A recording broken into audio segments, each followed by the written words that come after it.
Sage Wanderer here, coming at you from my van down by the river. So I wanted to talk to you briefly about what's going on in Paris, France. Now, I guess unless you've been living under a rock somewhere, you know that there has been a series of protests known as the Yellow Vest protests.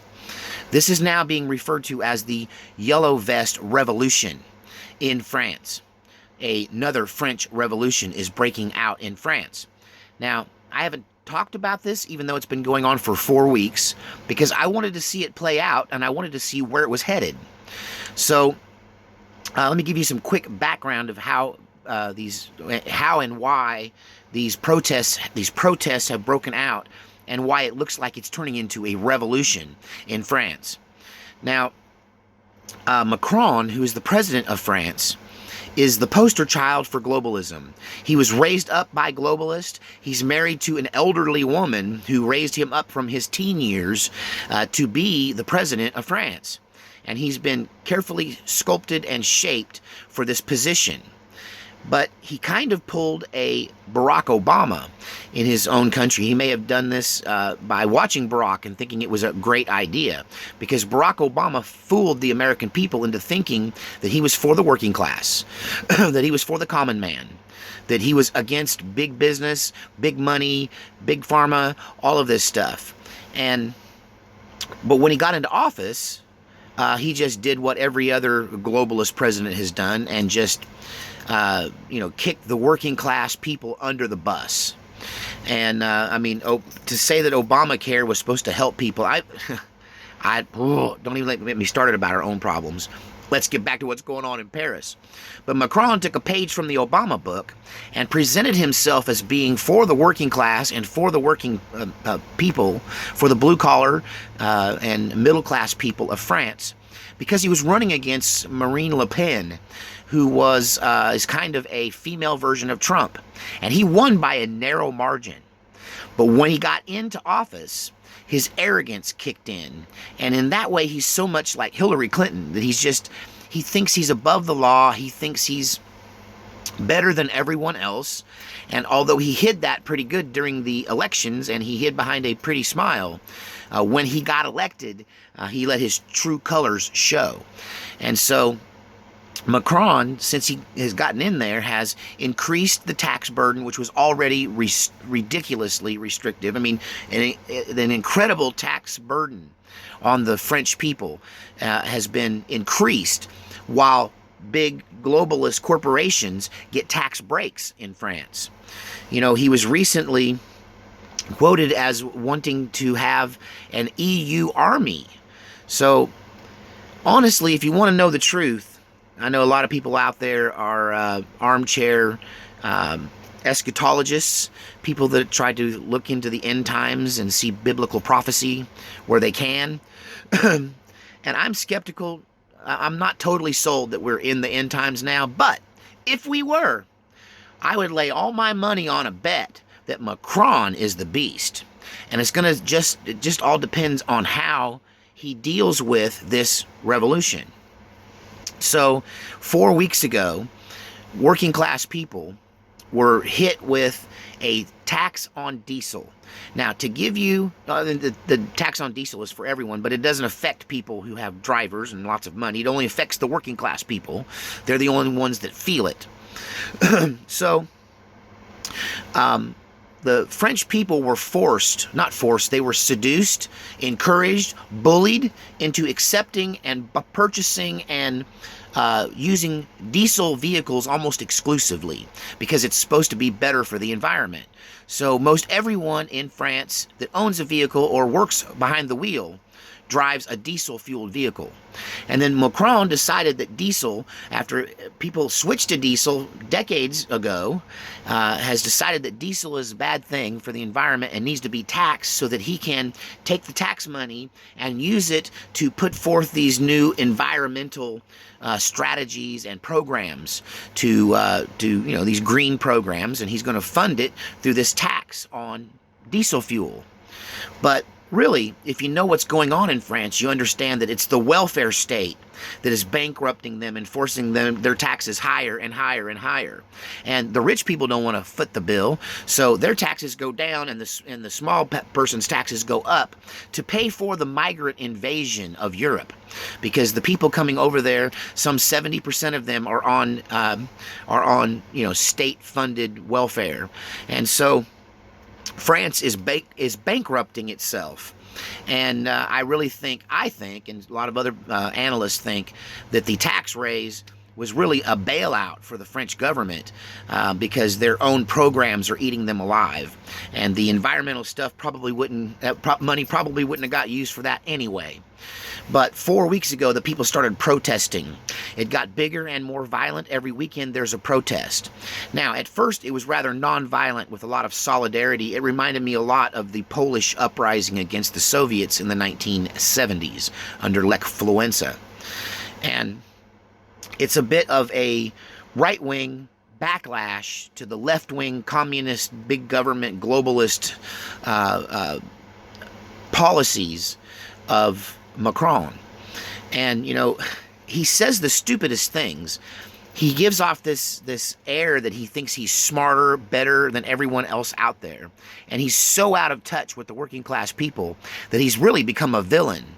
And when this protest started, it was over this tax on the diesel fuel that would double the cost of diesel fuel.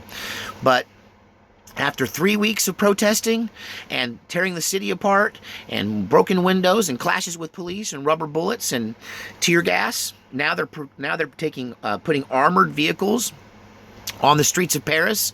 I heard one commentator say the first time since World War II, but I think that's incorrect because I heard the chief of police in Paris showing off these vehicles, saying that they were deployed last in 1985.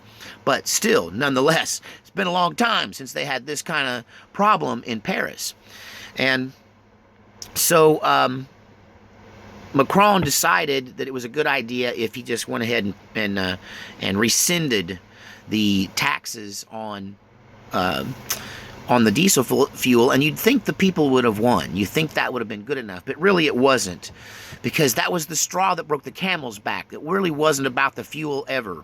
It was about this globalist who fooled them, who got into office, who beat out a better candidate, honestly, and then went to work for his globalist partners to stamp on the necks and crush the souls of the small working class people of France. And they're not going to take it anymore. This is a revolutionary country steeped in revolution. The people, they'll rise up at the blink of an eye. They're great at resisting their own government. They weren't so great at resisting the Nazis, though. They kind of, I hate to beat up on the French. They're so easy to beat up on. And part of the reason why I never haven't made a video about this is that I don't like I'm just not a fan of the French. And it's just because they hate people like me, and they've been traditionally, Macron has been the way he acts towards his own people is the way a lot of French people acted towards Americans for decades. Even though, we freed them from oppression during World War II and rescued them from the Nazis. So, yeah, is this turning into a revolution? Is Macron going to have to step down? What I'm hearing now is that he's in a self-imposed exile. I think Macron has gone into the bunker. I think that he's afraid enough, and these protests are growing larger and more violent.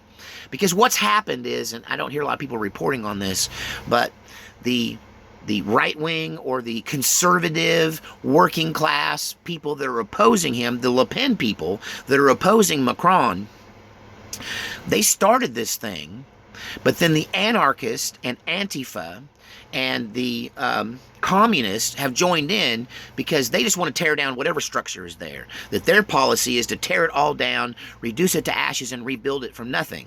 So if you want to destroy your country, if you want to tear down your government, well, Antifa is going to be on your side. More than likely, they're going to switch sides and join you because they're just essentially anti-government. They're anarchist or communist or anarcho-communists. Anyway, so this thing has gotten more violent and bigger, and it's growing in France, and I'm watching it very closely.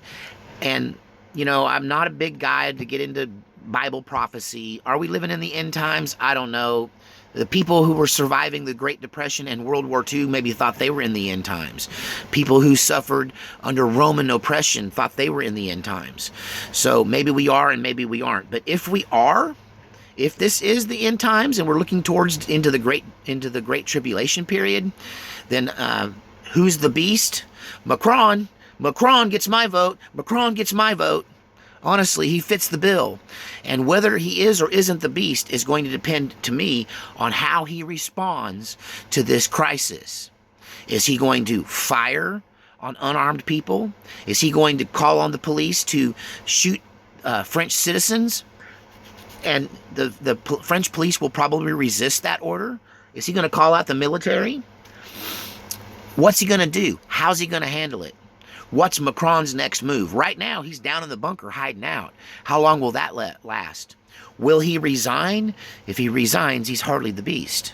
I think he will answer with an iron fist, and the people of France will wish they had firearms. And if I know revolutionary ideas and concepts that historically have been present in the French people, they'll probably storm the police stations and take the weapons. And that might be the next escalation. Just depends really on what Macron does next. So tell me what you think in the comment section. And are we looking forward to something like this in America? That's the question I'm asking today. Are you looking to buy your yellow vest? I think I might go out and buy one just so I have it, just in case. They wear those yellow vests in France because it's mandatory that everyone who owns a car or drives a car keeps one in the car in case the car breaks down. It's a mandatory law in France. And so we don't have such a law here, but I thought, hey, I should get mine because that may be the uniform of the new conservative Republican revolution that's happening globally. The nationalist revolution that is happening around the globe. But wars, rumors of wars, instability, financial crisis. What's next? Famine. We're already experiencing natural disasters that are unprecedented. Tell me what you think. Are we in the end times? Is Macron the beast? Or is this just another wrinkle in European politics? God save our republic. America first.